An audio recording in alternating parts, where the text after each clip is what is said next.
महागणेश पंचरत्न स्तोत्रम् मुदाकरात्तमोदकं सदा विमुक्तिसाधकं कलाधरावतंसकं विलासिलोकरक्षकम् अनायकैकनायकं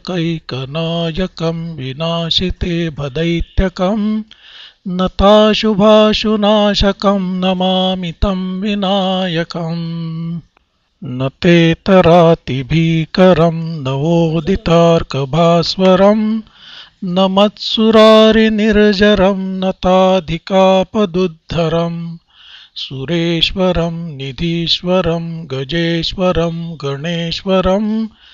महेश्वरं तमाश्रये परात्परं निरन्तरम् समस्तलोकशङ्करं निरस्तदैत्यकुञ्जरं दरेतरोदरं वरं वरे भवक्त्रमक्षरं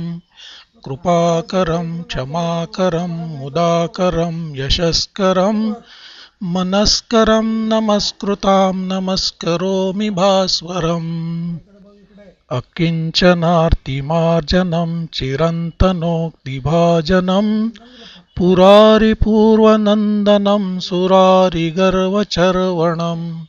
प्रपञ्चनाशभीषणं धनञ्जयादिभूषणं कपोलदानवारणं भजे पुराणवारणम् नितान्तकान्तदन्तकान्तिमन्तकान्तकात्मजम् अचिन्त्यरूपनन्तहीनमन्तरायकृन्तनं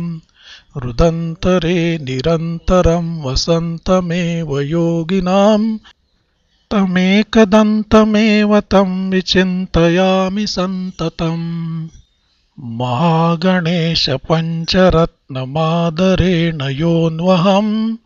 प्रजल्पति प्रभातके हृदि स्मरन् गणेश्वरम्